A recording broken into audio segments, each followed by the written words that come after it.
Hey guys, my name is Adil Ashraf and you're listening to the MES Student Wellbeing Series. Welcome to another episode of the podcast, and today we'll be talking about Anki and Spaced Repetition, and for that we have with us a very special guest, Dan. So Dan is my senior in medical school and he was the one who first introduced me to Anki in the first place. So hey Dan, and welcome to the podcast. Hi, thanks for having me. Thank you for coming. And can you tell us a bit about yourself, like a brief introduction about like yourself? Um, yeah, I'm a fifth year medical student at TSMU. I've finished step one and step two, and Anki was definitely a big part of the whole study process. And I currently just over 700,000 lifetime reviews. So I've definitely been using Anki a lot, and Um, yeah, that's really not impressive. much. Yeah. Yeah. And, I mean, for the people who don't know what Anki is, can you tell us what is Anki in the first place? Like, what is Anki exactly? Right. So Anki, or some people pronounce it Anki, Anki, yeah. is it was actually designed for learning language, and Hmm. it's on the principle of it's a memory tool called spaced repetition, where the idea that when you have to pull something from memory that's further back, it actually helps solidify that fact a little bit more. Hmm. So Anki uses an algorithm that when you're first learning something, it brings it back within a day, and then it kind of puts it back, and then when you open Anki again to start studying, it might bring it back within 3 days, and then 10 days, and then a month. Hmm. And every time you see it at increasing intervals of time, it the difficulty that comes with having to recall a fact that comes from so far back helps make that fact really stick in your Hmm. mind. So Enki was I don't know if it's the first, but it's the one that I stumbled upon that just it's almost pure spaced repetition Hmm. without any real focus. Again, originally it was made for learning languages, Hmm. so vocabulary flashcards. But the medical student Yeah. community, they found it and And they made began their to own decks. adapt Yeah. it for themselves. Yeah, definitely. Yeah. And Yep. also, interestingly, like, we talked about Anki and spaced repetition. There's an interesting graph, like, I think it's called the Ebbinghaus forgetting curve or something. Yes. And this Yes. guy, Yes. he talks about how, like, the percentage of information you retain will slowly decrease over the time, you stop relearning it. So, Yes. the more time that you don't actively try to recall that topic or subject, the more time it, like, it goes down and down, and then you eventually just forget the whole concept or knowledge. So I think Anki helps in that phase, like making you recall again and again, so that you can keep that information retained with you.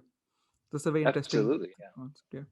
Yeah. Absolutely. Because there's just so much to memorize in medical school, and you're going to run into people who say, oh yeah, it's not about memorization, it's about understanding.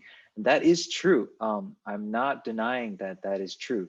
You Mm, cannot just memorize and not understand, but there are enough things to memorize still, and I do think that's that true. Anki is one of the best ways to do that, because there's just no way you can sit down and memorize a huge chunk of information and expect it to stay in your head when the next week or the next month Hmm. you have to memorize another humongous chunk of Yeah. information. And so what you had learned a month ago gets pushed out to make room for what you're learning now. And it's just simply Hmm. not possible. And so Anki personally for me was a real Hmm. lifesaver. And as you talked about the forgetting curve, it's called the forgetting curve. Definitely, Yeah.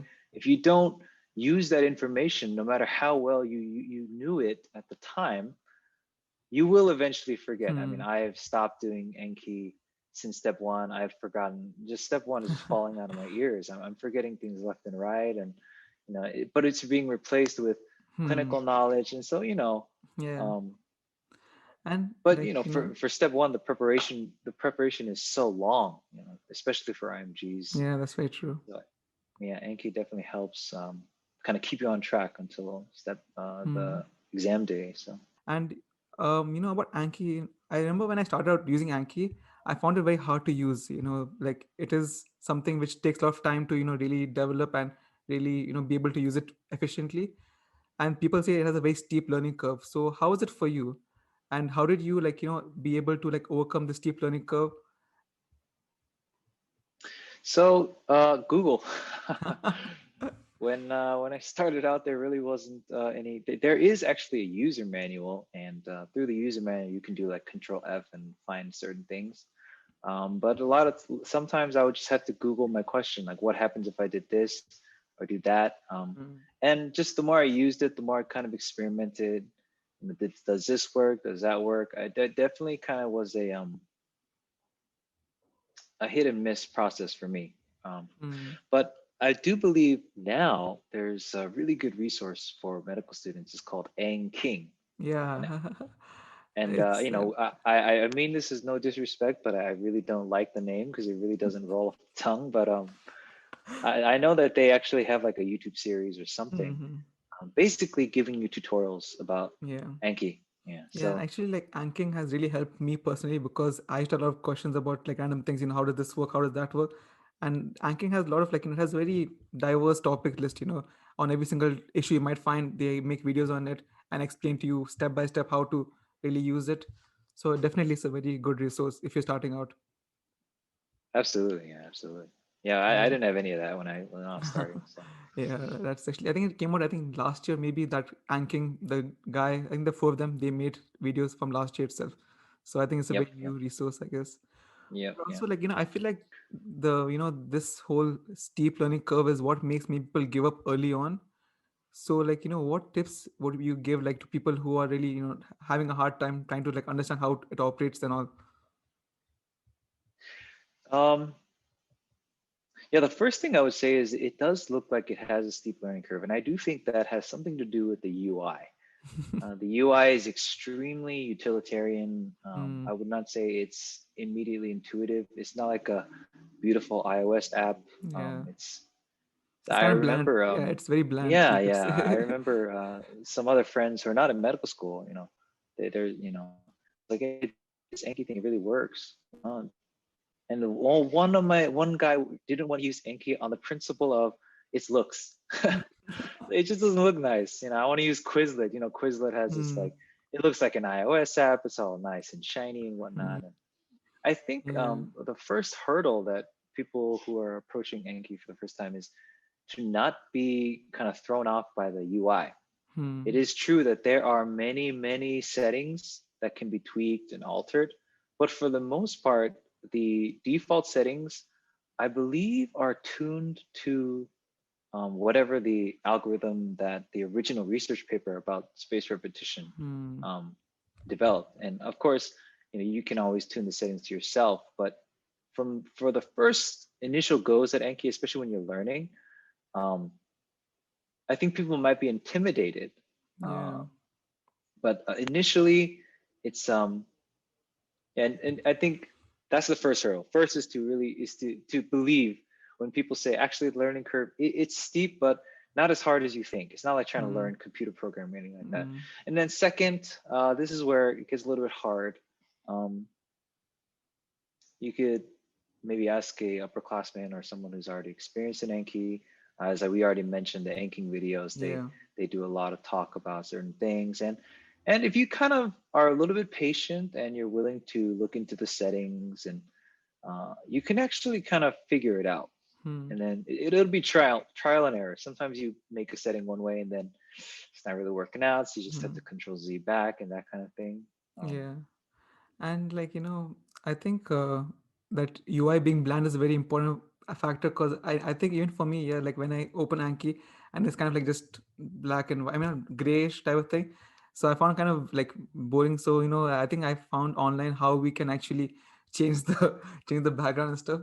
So I guess if people are interested, oh, okay, what happened? No, no, no. This is some weird. The camera does that. I don't know Oh, why. okay, yeah, that's fine. No, I mean, I think if there's an option where you can actually change the background of the what do you say, the anchoring layout, Oh yeah, yeah, but it's yeah, still yeah. it's not very smooth. It sounds very rough and tough. It's not very Mm. aesthetic, you could say. Yeah. So I mean, I don't really understand coding. As I understand, Anki is based on some HTML or Java or something. I don't know. Don't quote me on that. But as I know, yeah, you could you it's extremely bare bones. So there's not Yeah. like a drop down menu and you like set background and that kind of thing. It's Mm-hmm. actually all kind of embedded in the actual program, and you have to go find it in the Yeah, code and exactly. copy and paste it. But I think there are communities that have tutorials for this, and I know Mm. Reddit is huge now for Yeah. that. And so and actually there's a lot of tweaking and changing. You can change the color of the buttons. Hmm.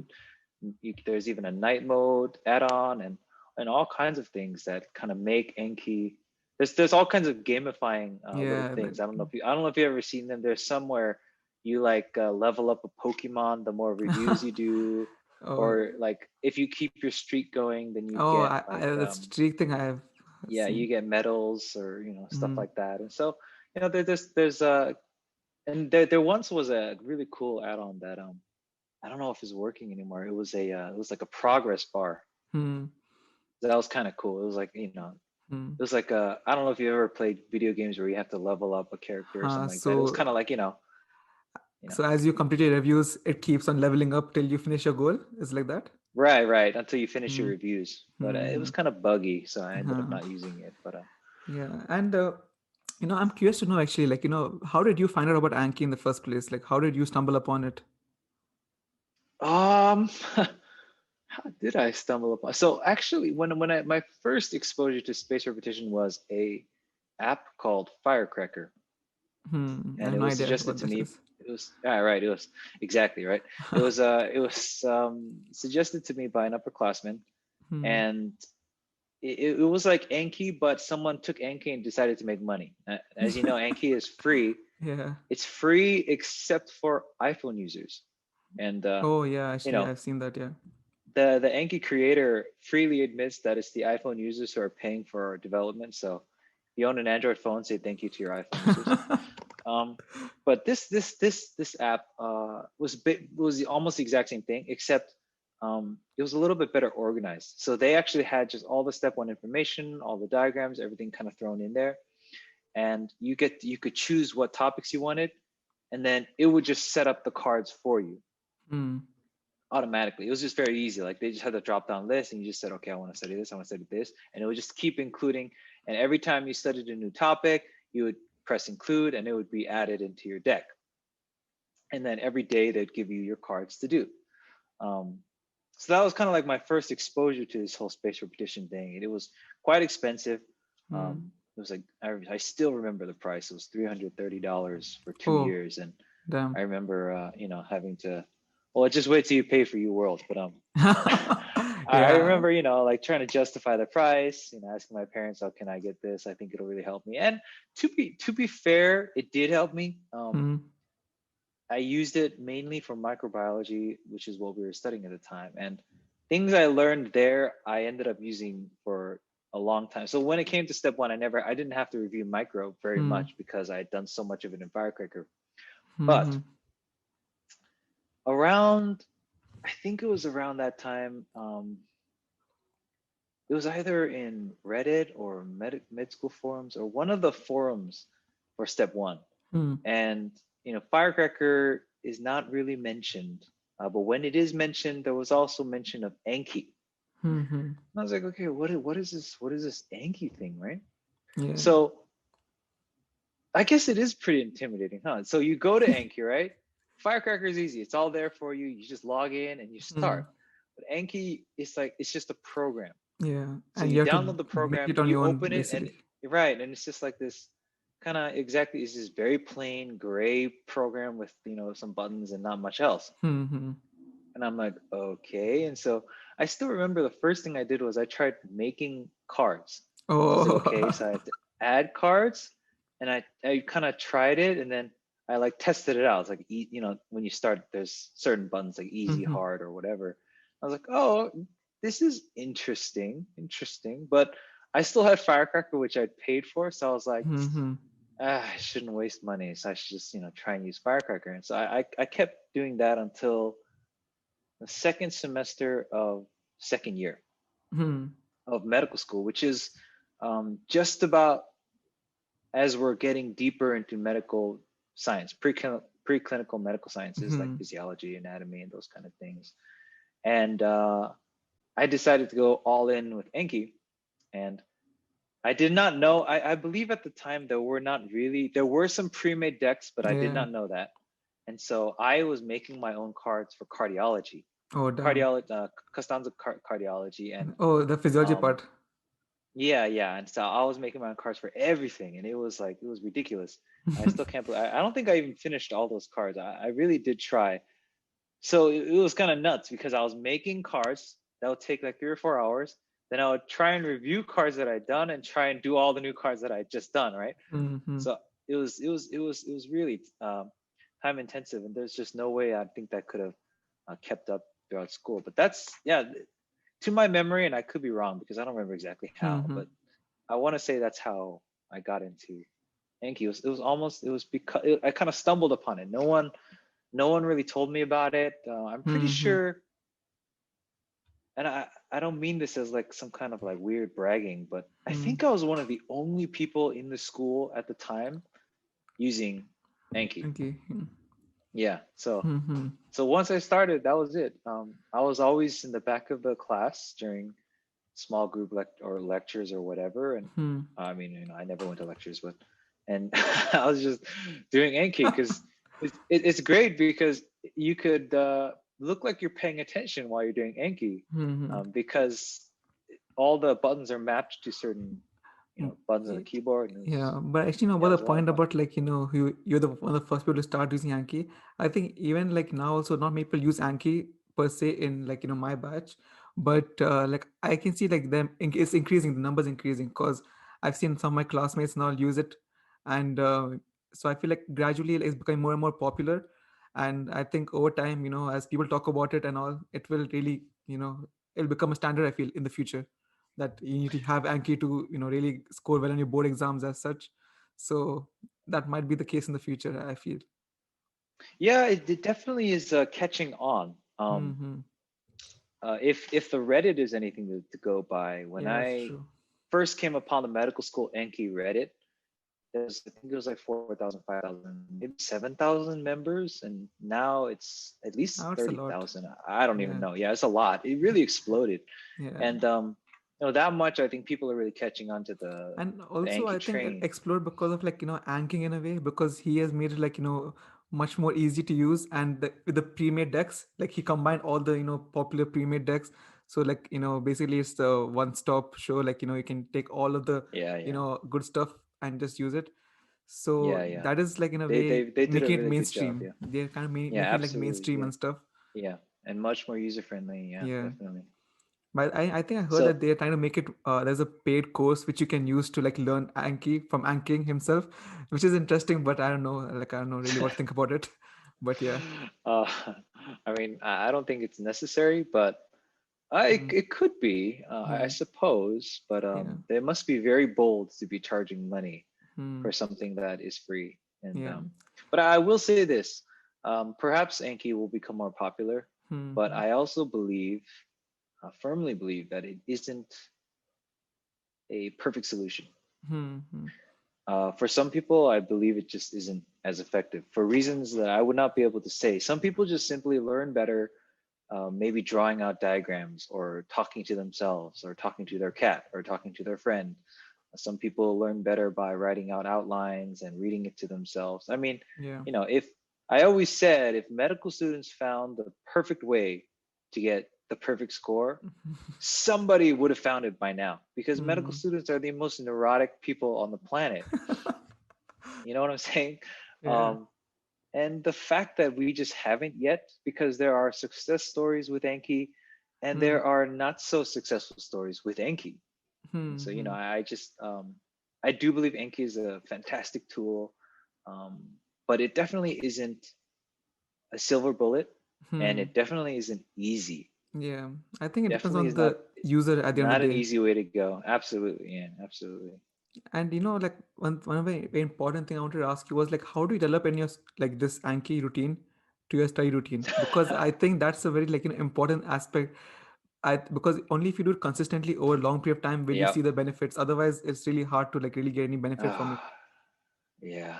No, I mean, I'm not gonna lie. It is definitely one of the most difficult things. But at the end of the day, whether it's doing your reviews or sitting down and just consistently studying, doesn't matter. It comes down to you just have to do it, every day, every day, every day. How I was able to sit down and do reviews every day. I mean, I wanted a good score, so that's a pretty good motivation. Hmm. Also, I would use it to almost like kill downtime, and What do you mean? so like I would do Anki on the bus. Oh, I okay, would like do that. Anki while walking to class. Mm-hmm. I would do Anki in class Hmm. because when you're studying for step one, you don't really care what anyone else is saying, especially because Anki has most of what you need at that point. So Hmm. the priority was always Anki, and so I just did it wherever I could, and in a way, it kind of killed time. And when it feels really good to do all your cards Hmm. and you're done, Yeah. and that's a really wonderful feeling. And every time you do get a card that is from, like, let's say a month ago or 2 months ago, and you remember it, Mm. it's like, wow, it's like the best feeling. You feel all like, oh, hey, I'm kind of smart.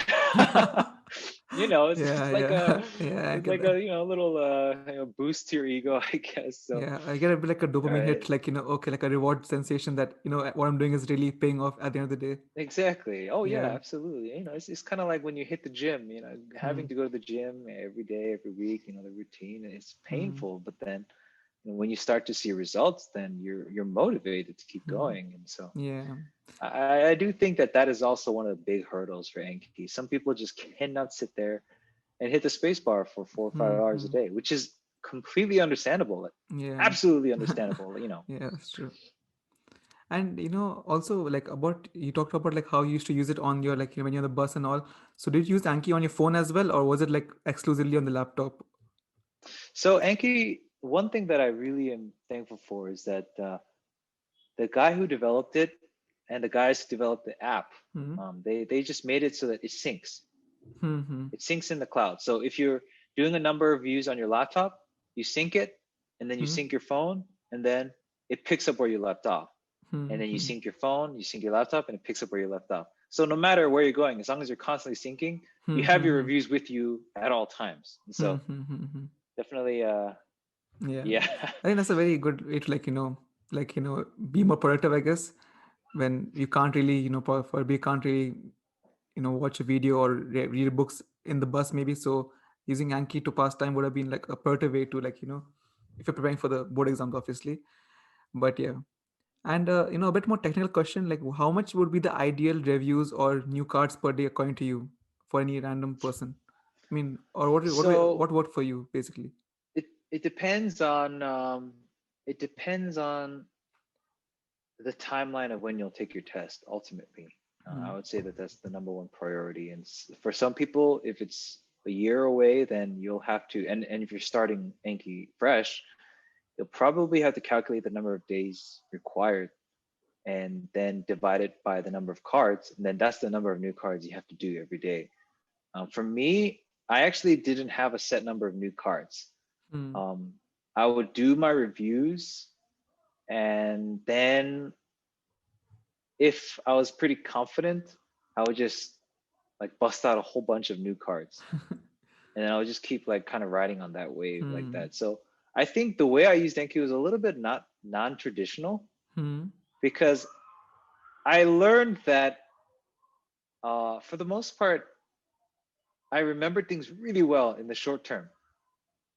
So sometimes like I could like burn through a bunch of new cards, and then the next day when I see them again, I would remember them really well, and I would just burn through them again, and then maybe over time.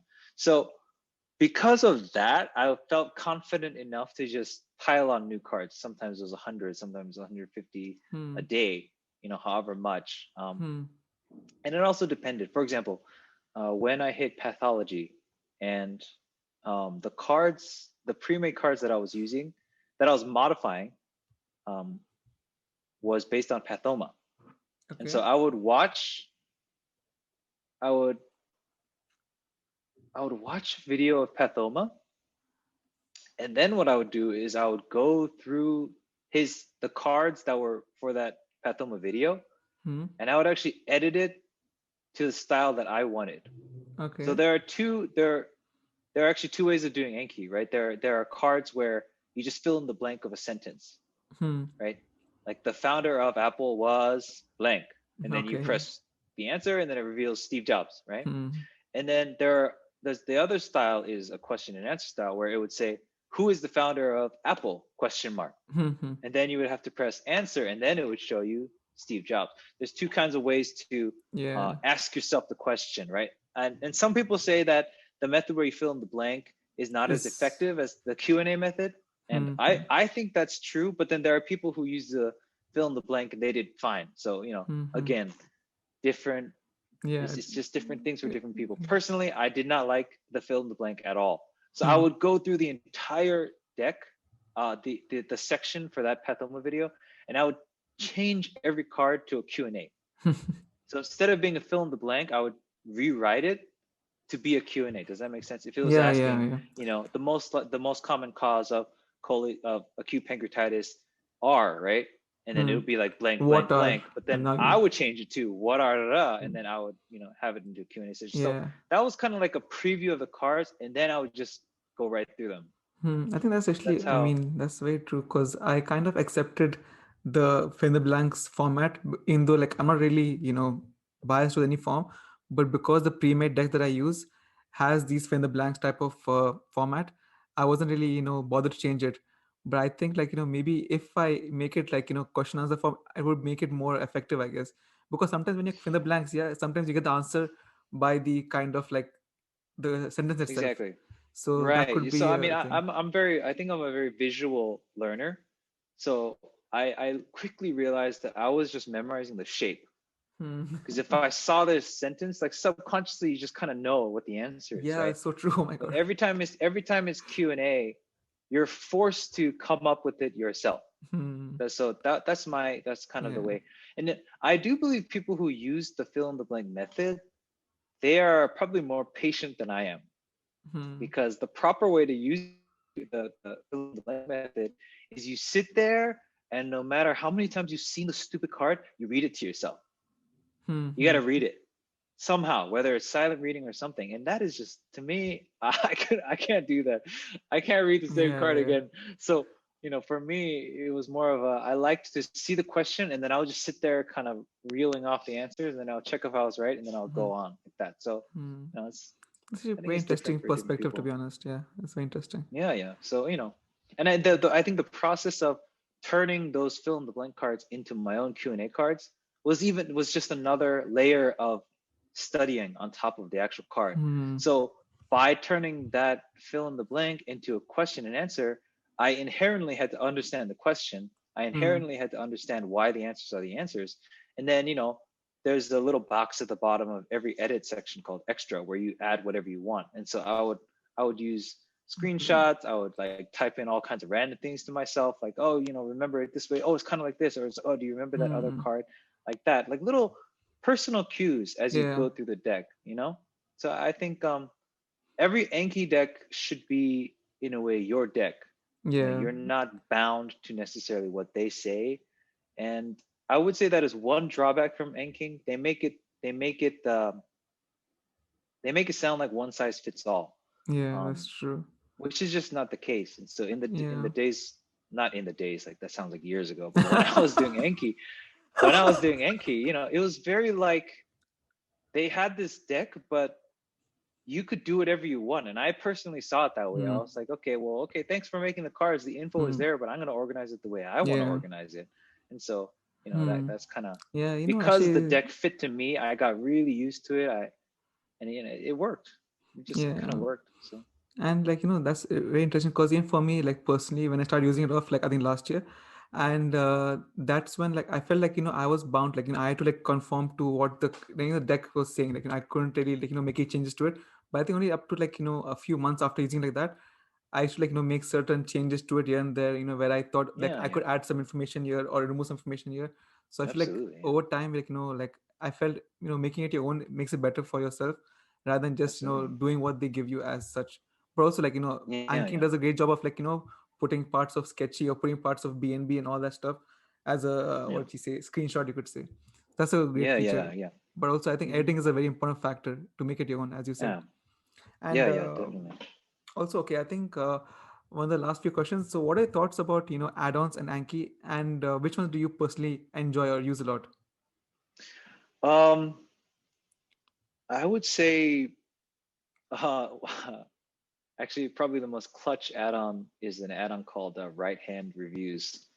Hmm. So those are, for those who do use Anki, you probably know that you can use the number keys 1, 2, 3 and spacebar Yeah, yeah. as your spacebar shows the answer. 1, 2, 3 Easy, correspond to hard. easy, Yeah, good, or hard. Um, but that's on the left side, so you always have to use your left hand. yeah. But there's actually an add-on called right hand that allows you to do it on the right side. So the spacebar is show answer, and then easy, good, hard correspond to J, K, and L. So by having that add-on, I was able to switch between right and left, right and left. And believe me, it helps because if you have to sit like this with your left arm sticking out the whole time, I mean, I'm sure that gets old after a while. And so um, that was one add-on that I definitely used a lot. Another key add-on for my Anki life was called postpone card reviews. Mhm. So probably the worst feeling is when you cannot do your reviews and they add on to the next day's reviews, and that Hmm. has got to be just the worst. Because if you don't finish all those extra reviews, then the next day you have more, and More, yeah. it very Accumulates. quickly snowballs. Yeah, Yeah. and so, but just I mean, human beings, this is life. There's just you cannot expect to finish reviews every single day. Things happen, Hmm. important events, whatever, things that you just should not miss, right? So I remember like for the longest time, I was like, how do you solve this stupid problem? There was no way to just like pause. There's no way to pause Yeah. until, and I forgot, I think this was like maybe 2 years ago. Someone finally invented an add-on, and it's called postpone card reviews. Hmm. And what it does is it allows you to pause Anki for a certain number of days. Now it's a little bit dangerous because if you do it the wrong way, then you can actually mess up your deck. But for the most part, it's not that difficult. You just enter in, let's say, postpone cards 5 days. Then it just takes your current state of Anki, whatever it is, and it like freezes it for 5 days. Hmm. So when you come back after 5 days, it's as if nothing happened, right? So you can freeze it for however long, and it just keeps everything Hmm. frozen.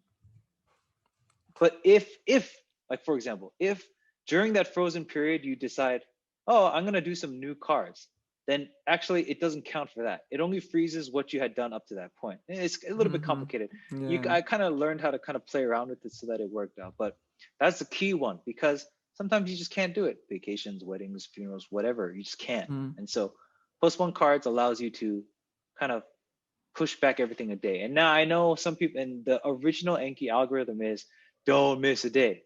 It Hmm. messes up your forgetting curve, whatever. It's like, come on, man. We're in medical school. Okay, our memory is good enough for a couple days and not doing cards, I think. Hmm. And if you do forget something, whatever, it's an extra like 20, 30 cards you're gonna have to do. So Hmm. that was majorly clutch. And then another important add-on that isn't so much like a user experience or quality of life add-on, but it's important for premates. It's called hierarchical Oh tags. yeah, I Yeah, use that that's an actually. important one because using that is a way of deck organization, and that's a Yeah, little yeah. bit advanced in terms of Anki settings, and definitely Hmm. that's a subject for another. Yeah, that's true. That's a whole nother subject that we're not going to get into. Um, I like looking at the add-ons that I have; those are definitely the most high yield, Hmm. I high yield. yield, the most important for me. Yeah, And yeah, that makes sense. there's Yeah. another one. There's another one called heat map. It's just a Mm. nice Oh, it shows you how much visualization. you have done Yeah, over. Yeah. it's a nice visualization of your kind of how much you've Mm-hmm. done. You're keeping your streak and that kind of thing. There's all kinds of add-ons that go really in depth into your stats. Mm-hmm. Even there's add-ons that go really in depth into a single card stat, like how many times have you seen it, how many times have you forgotten it, etc., etc., Damn. etc. If Yeah. you really wanted to go into kind of the some people I kind of like stats. I like to see Hmm. in detail how I'm doing, how much I'm forgetting, etc., etc. Kind of. So that's the heat So map add-on, or is it with some other add-on? Heat map, yes, and I think it's called deck stats. Dex names. Yeah, I It's can just imagine. called deck stats. Now, I mean, I haven't. I'm sure at this point there are new add-ons, all kinds Uh-huh. of new add-ons, and you can just there's a Anki just has a page, a web page where you can Hmm. just browse through add-ons. You try them and you don't like it, you can always change it. So Hmm. but those are, Yeah. definitely ones that I liked. I would recommend right-handed reviews if you're a right-handed person, because you know, Yeah, it gets kind of monotonous. it's nice to be able Yeah. to switch hands. Yeah, that's true. And like before we end the podcast, I wanted to ask, like, to summarize the great resources which someone can use if you want to start using Anki, which can help them really to like learn about Anki. Any great resources which you have in mind? Um, I think as we've already mentioned, Yes. Anking is probably the best Hmm. to look at, to read about, to watch, to kind of start to get into the Anki game. Yeah, Yeah. for sure. Um, Hmm. And also, I think the subreddit which talked about MEDSCHOOL Anki also is a pretty good place, like community basically, where yeah, people yeah, oh, like definitely, yeah. It's huge now. yeah, it's very big. Yeah, But it's yeah, really big, really big. Yeah. yeah. And is there any like closing message you would like to say to someone regarding Anki or space repetition? Anything at all? Um, well, it's hard. I don't want anyone thinking that Anki is somehow the easy way out. Hmm. It's not. I believe in the end you're gonna have to suffer one way or the other doing Anki or another way, and so. But there, I also believe that there is reward to it Hmm. if you really stick to your guns, if you persevere, if you're willing to edit a card or Yeah. understand a card that much a little bit more, as tedious as it may be. For sure, I believe that it'll pay off, and Hmm. you know, Yeah, it's so very true. yeah, it's pretty amazing thing, Anki. Hmm. I'm still very amazed by it, and I haven't done any Anki card in a while, and I cannot get myself to do it, and sometimes I look back and I go, how did I do that? You know, but Hmm. yeah, it's worth the effort that you put in. Yeah, people Hmm. will, especially people who don't use Anki, might look at you a little bit weird. You may actually find that you don't do as well on exams, simply because what you're studying in Anki may not necessarily match with your school curriculum. You Hmm. may feel like, is it working? What am I doing? But when test day comes, you will have seen the material so many darn times that you will be that much more confident. I think confidence going into step one is probably one of the most important things. So Hmm. you Hmm. know, that's what I would Yeah. have to say about Anki and its use for step one. Step two is kind of a different beast, but Hmm. I think it's yeah. also useful for step two. Yeah. Yeah. Wow, that was really very nice message. And thank you so much for coming to the podcast and telling us about your like impressive insights about Anki and how to use Anki and your experience with it. All right. Yeah. Thank you, and good luck.